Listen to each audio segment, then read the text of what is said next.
Okay, well, sorry about that. Sorry about starting the recording late. But we'll go back over to the family history guide again. And we're walking through the archives and libraries page on the family history guide, talking about what's available there. And then you see these quick links for Prussia.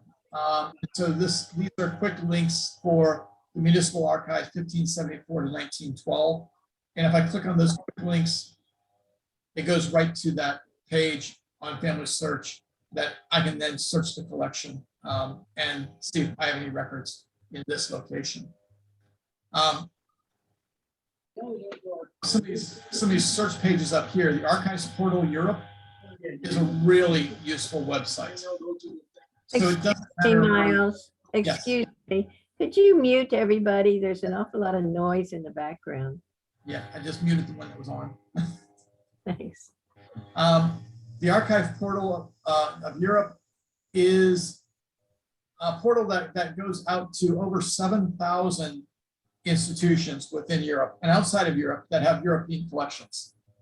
So the benefit here is that you can search all of these archives, almost 300 million items, all in one place.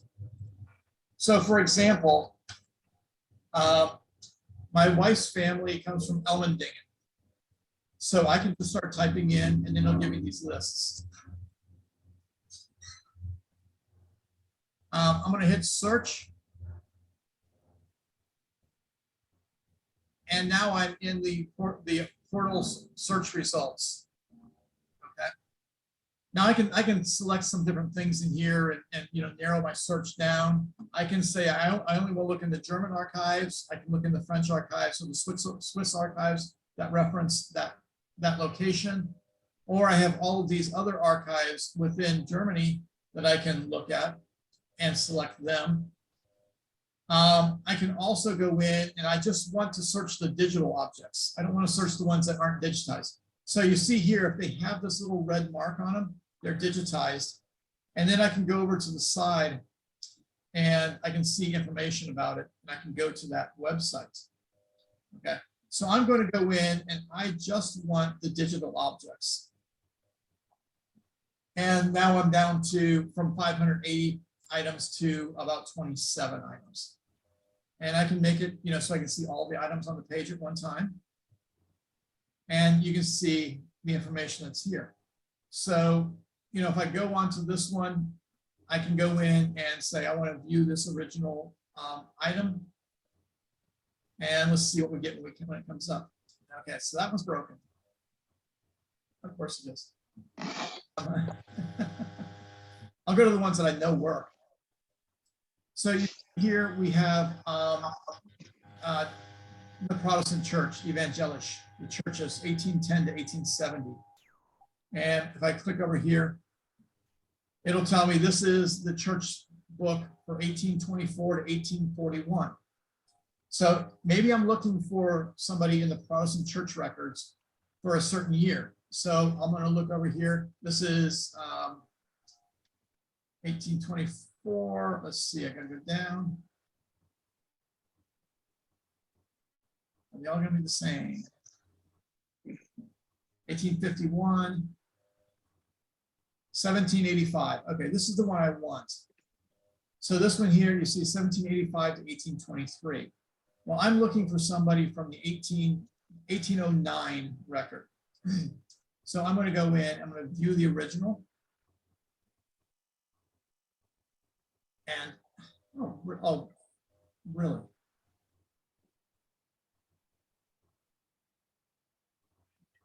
I know this worked because I was just in there earlier. They love it when things don't work.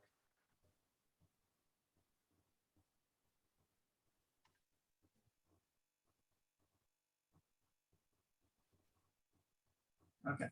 Well, for some reason right now, we will figure that out in a little bit.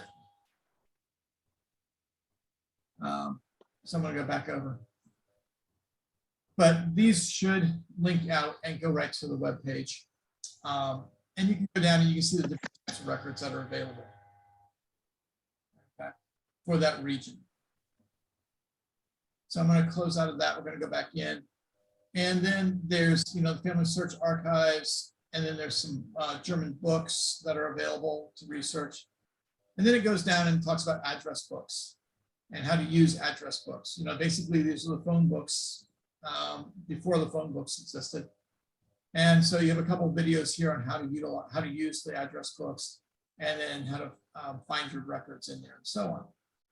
And then below we have the individual states. So if you're looking for a specific state in Germany, let's just say you're looking for Baden-Württemberg, you can click on this, and then it goes right to the Family Search Wiki, and you can find all the information you need about that location and any links that might be there. So, they may have links to archives, they may have links to record sets and so on that might be helpful for you. So that's that's what's currently in the Family History Guide's German Archives and Libraries section. So I'm going to stop sharing, and then we're going to go in and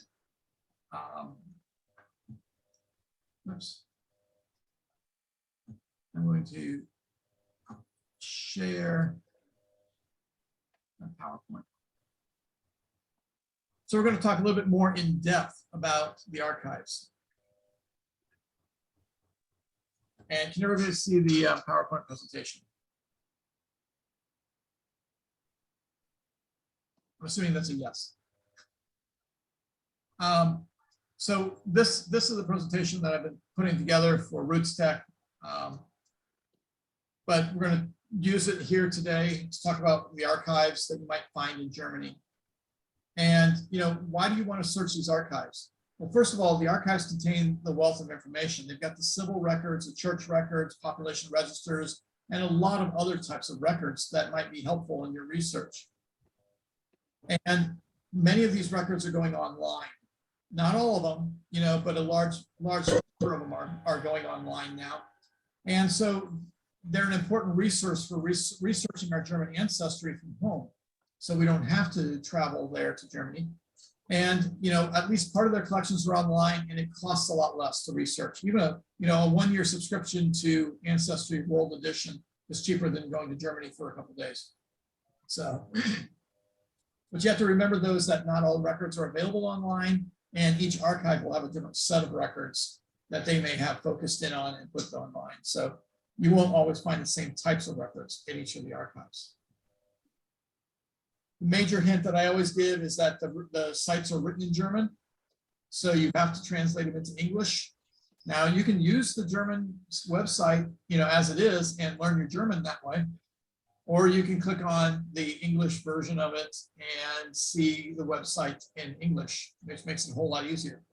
And many of them, you can click the English translation up at the top of the screen or the bottom of the screen. But if you don't have that, what I utilize is the Translate app on Chrome.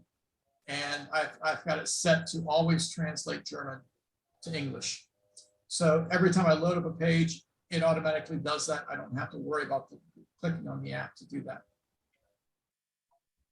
And you're going to find a variety of different types of archives: multinational archives, national, regional, local, or topical archives even.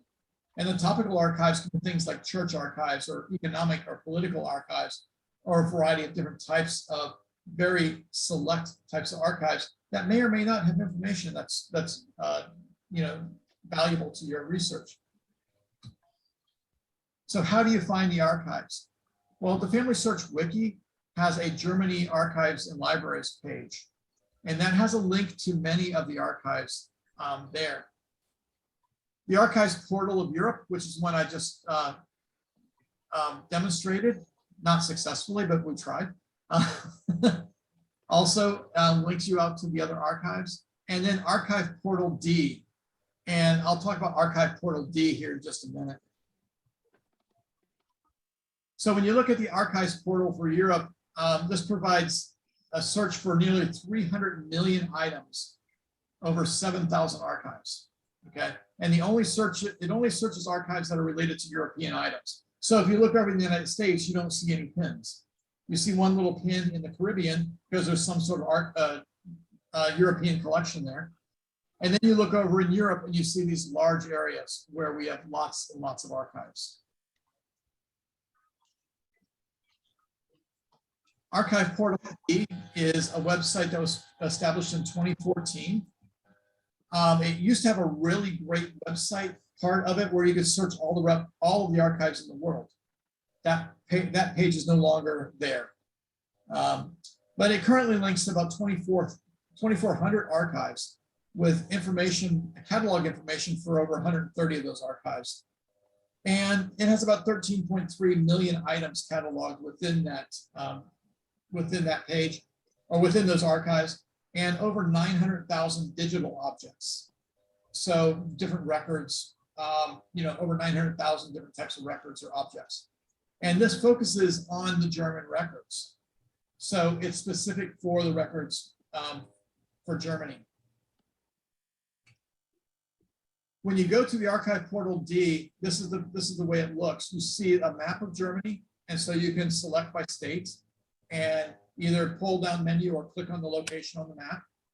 And then you can select what type of archives, state archives, municipal, church, family archives, economic, parliament, political, media, universities, scientific, or other, and then do research within those archives.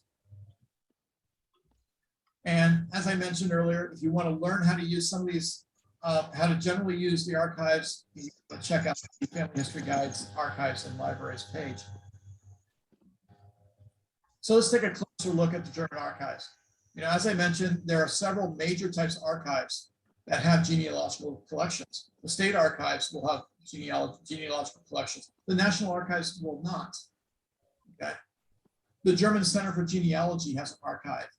And then there's archives outside of Germany. Germany used to be out into Poland, Lithuania, Russia, and other areas.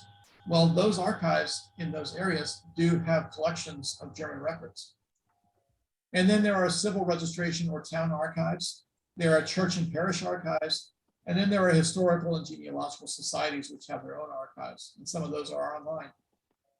What happens generally is that the town archives maintain the records initially. And then after a certain period of time, they get transferred to the regional archives or to the state archives. So if you're looking for, the older records, they will all be in the state archives. Notice that those church records that I showed only went to 1875. So after 1875, you're going to be looking at the church archive or the local archive to find that information. And many of these records are already microfilmed or digitized. And so you'll be able to find them on Family Search. If you can't view them at home on Family Search, go to your Family History Center or go to your local library affiliate like the one here in Indian River County. You can access 92%, about 92% or so of the restricted images at the affiliate library and about 98% of the restricted images at the Family History Centers, somewhere in that range. So you should be able to find most of them there. What I've also found, though, is that the ones I can't view at the Family History Center or the affiliate library, I can view online at the archives.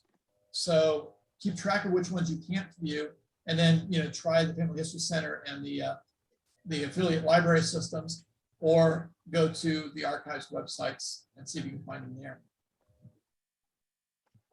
So each of the German states have their larger archive system, the Landesarchive. And I've just given you links to the Baden, the Rhineland, and the Westfalen archives here, but each of the states have their own archive. And again, you can find those through the Archive Portal D by clicking on the state you're looking for, and then clicking the state archives link there and seeing, going to those links. And when you get into the state archives, many of them have smaller regional archives underneath them. So for example, this is the Baden-Württemberg archive, but you can see there is a list of 6 smaller archives underneath that: Freiburg, Karlsruhe, Ludwigsburg, Sigmaringen, Stuttgart, and Wertheim. So those regional archives take over a larger area, many towns.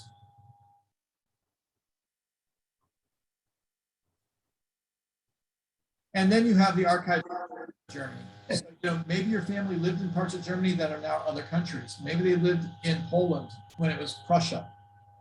Or maybe they immigrated to an area where there's a large concentration of Germans. And those areas may have their own local archives or local collections. And you want to look for those collections as you're doing your research. So for example, you could look in Poland, and there are several archives there with German record collections from Brandenburg, Ostpreußen, Westpreußen, Pommern, Posen, Schleswig, and other areas that are now under Polish jurisdiction. For example, one of those archives, the Szukaj archive, I'm guessing I pronounced that right, has over 100 institutions that they search simultaneously with over 50 million documents in their archives. And the Polish National Archives also has a large collection there that you can access, and many of those items are of German citizens. France also has several archives with German record collections. For example, the Alsace-Lorraine region, that area right at the boundary of Germany and France. It went back and forth between which country it was under. So you would want to look into Bas-Rhine, Haut-Rhine, and Moselle archives.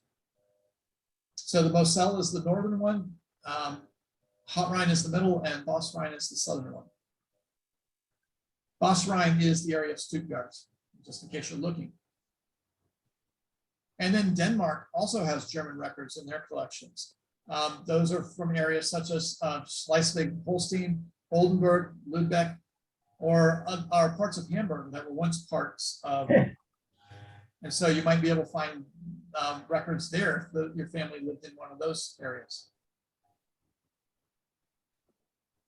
So helpful hints, it's helpful, almost necessary to know the village or town your ancestor came from. This is going to narrow down the specific archive. You get a whole lot of help searching in Baden-Württemberg because not many of the records are indexed by name.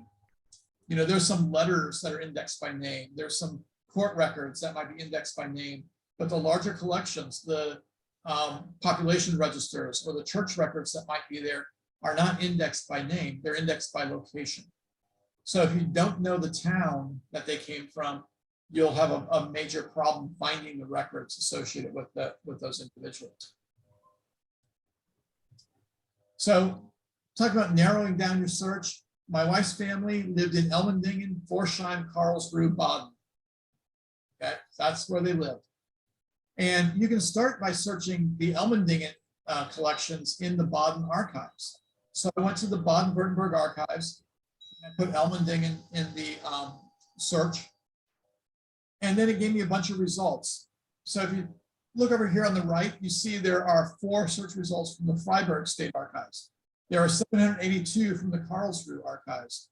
There's 12 from the Kornwestheim archives. And then there's some more archives down below this. Well, notice 782 in Karlsruhe. That's because Ellmendingen is located within Karlsruhe. Okay, it's not located in these other locations, but they have some records that reference Ellmendingen in their collections. I'm going to focus in on the Karlsruhe collections. Now I can go to the archive portal and I can put in Ellmendingen there also, and it's going to give me the results. And it tells me there are 496 results in the Baden-Württemberg archive. So it's not quite as many as there were in the Baden archive itself, but it's still a large number. And then you can see there's some church archives for Karlsruhe, and then there's some other archives down below. There's some city archives for Karlsruhe also. I can also click on a box up here that says only objects with digital copies. And then that will just give me the digital copies. So for example, I start out with 623 hits before I start paring it down with the filters. And many of these do not have digital items associated with them. So it's not as useful for me. It just gives me the archive information. It doesn't tell me what's in that specific document. So I clicked on the digital collections only, and I scrolled down just a little bit, and now I've got the Protestant parish registries. And I can see here 1851 to 1860, 1842 to 1850, 1824 to 1841, and it continues on down. to, between 1810 and 1870 and so on. And you can see that these have digital collections because they have those images associated with them.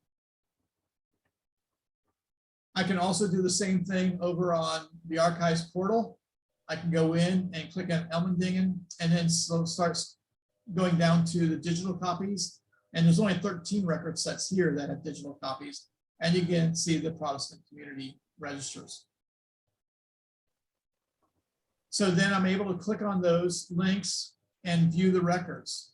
And I knew that my wife's ancestor, Julian Fromer, she was born in 1809. And you see here, 26 September, and I found her baptismal record right here.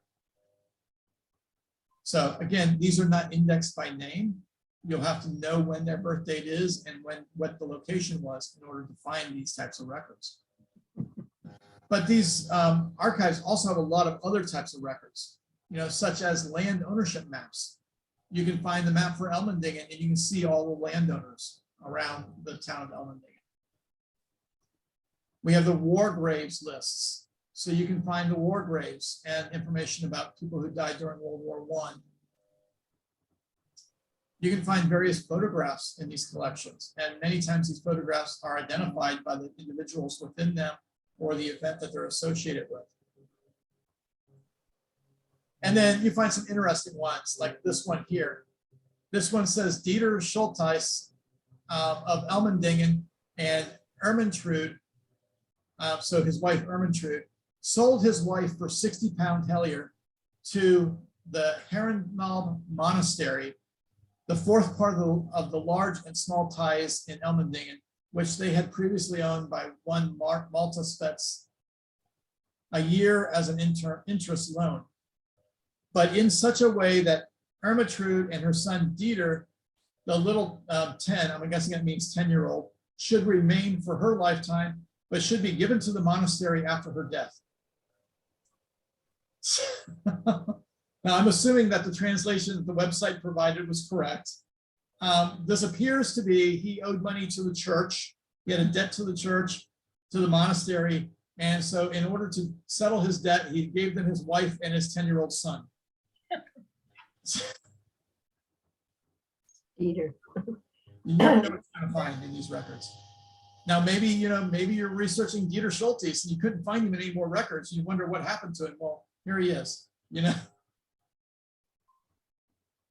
And then, of course, you have the church archive sites, and we'll talk about church archive sites more coming up here in next month.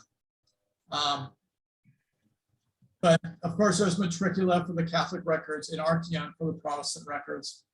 Matricula has Austrian, German, Western Poland, and a few other areas right along the German border. They don't have a whole lot in some of the more Protestant areas of Germany, and they're all free to access. Archeon, on the other hand, has the Protestant records, and they are also starting to pick up some Catholic records within the Protestant areas.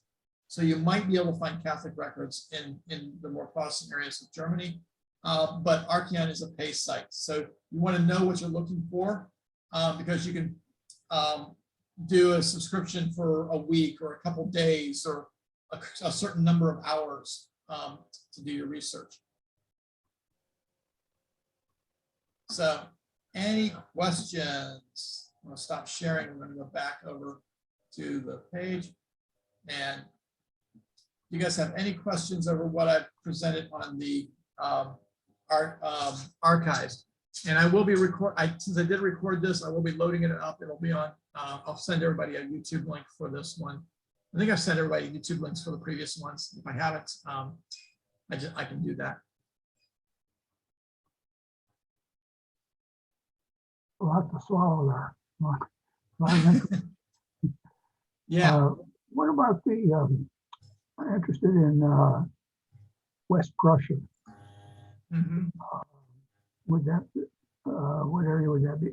In other words, what you just went over, it being the Poland area. Yeah, so you know, some of the West Prussia is going to be in Poland. Some of it will probably be in northern Germany. How much, What you need to do is look at the boundaries. you know, how much that's been documented of it?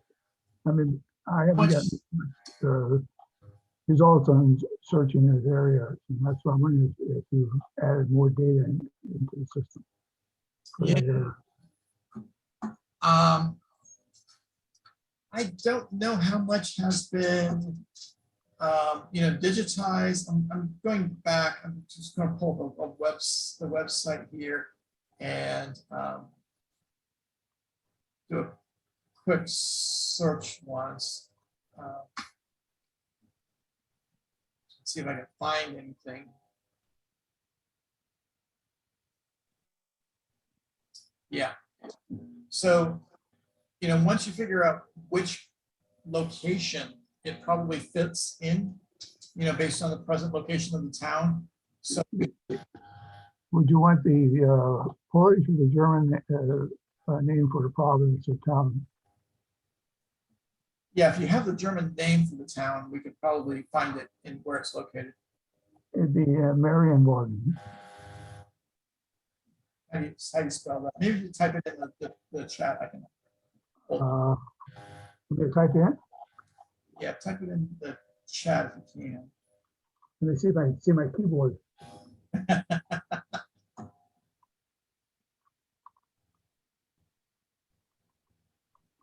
That's not exactly right, but it's quite close enough. Okay. Did it enter? Yeah. Get anything? Don't see anything. I'll try again.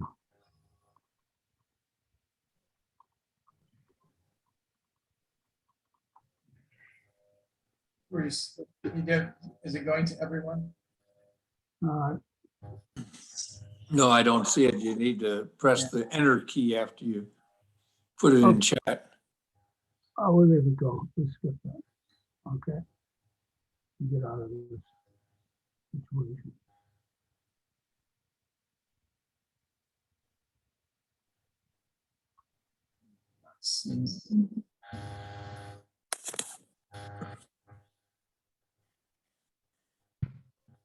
Uh,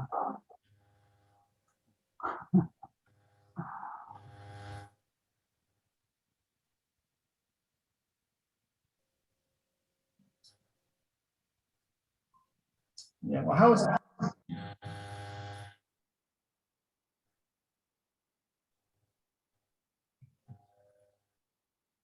Oh, right there.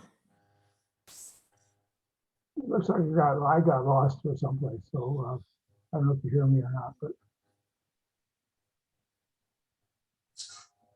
Yeah, I can't. disregard all that, what I was asking about. Oh,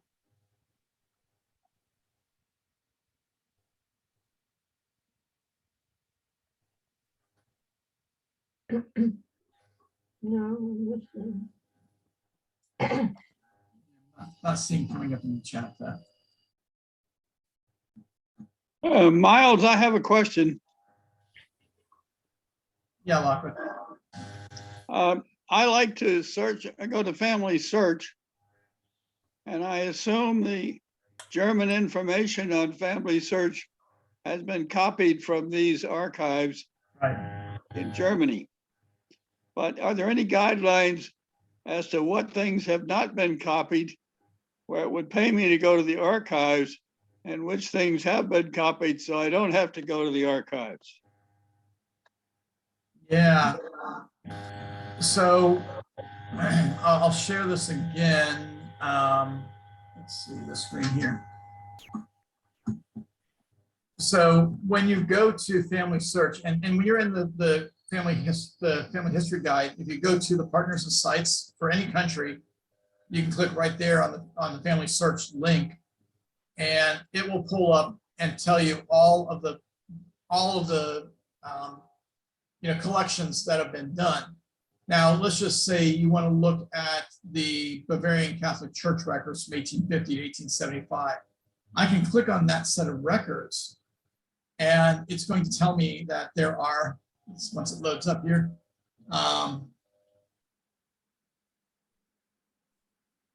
Let's see.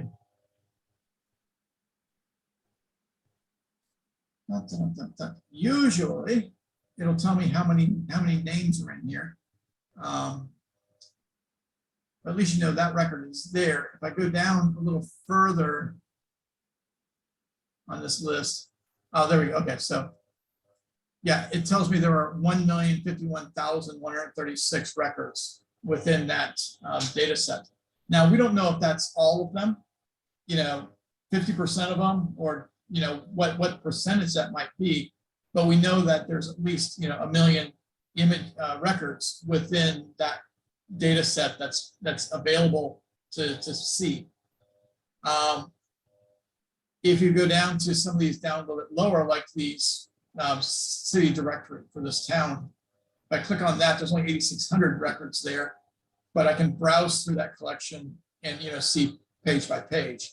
Back to here. So now I can pick a year, and then I can see, each of the pages in this record set.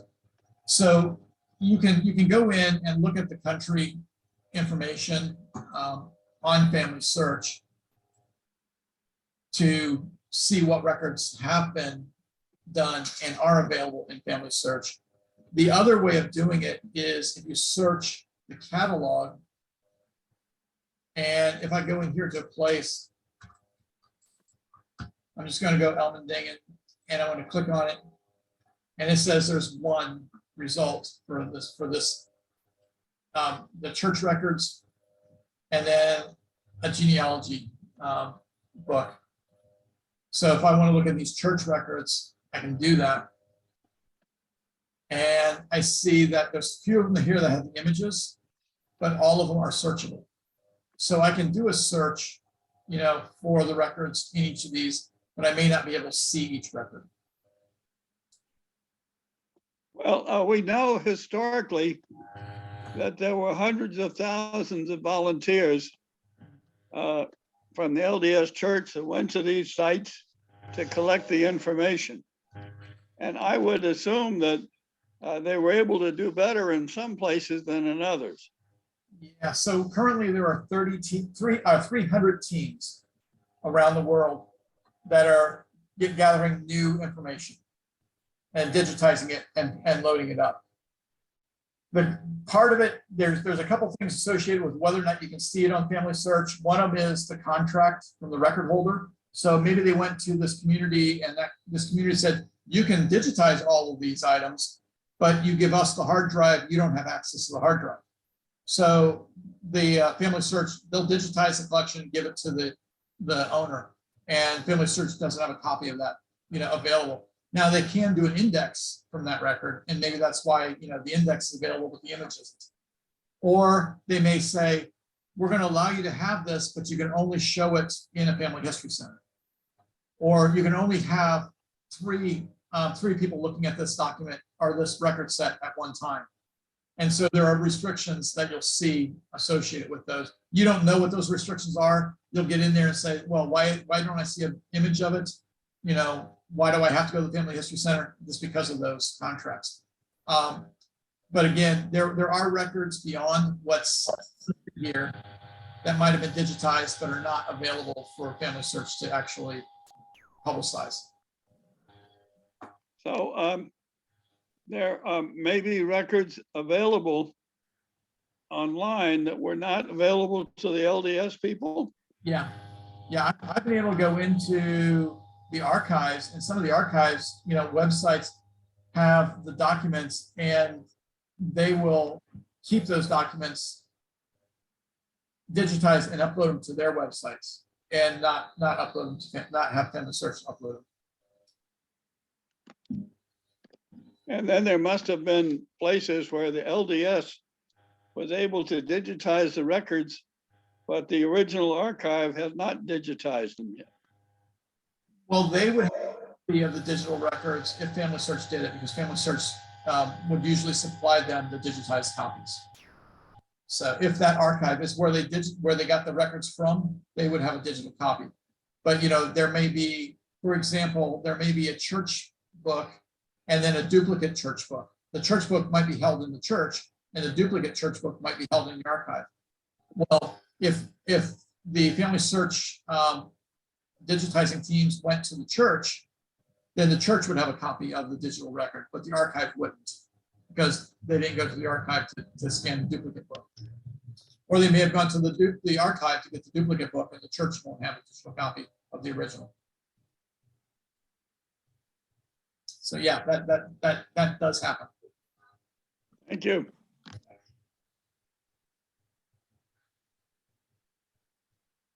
Any other questions?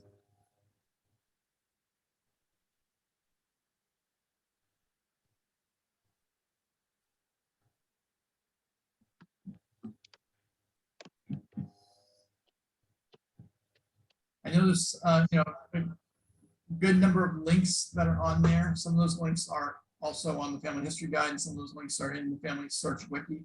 So you might be able to find some of those links there. But again, I'll be posting the video. It'll be, I'll post it. What happens is I post it, I send it to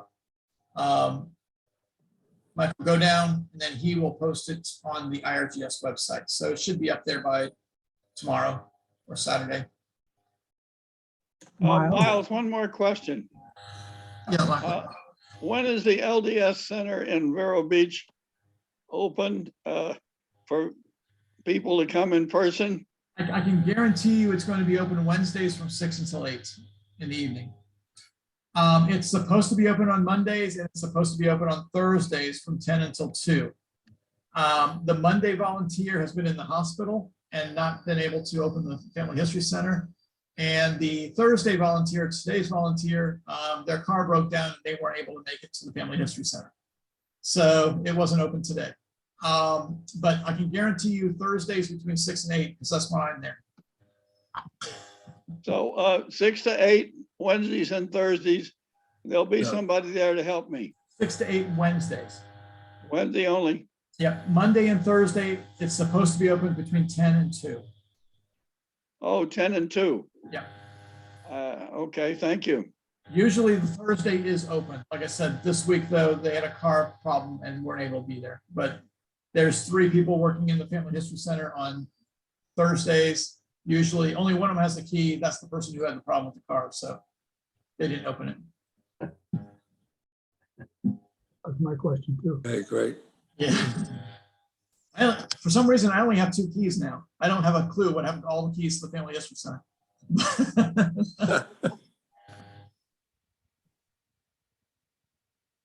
Any other questions?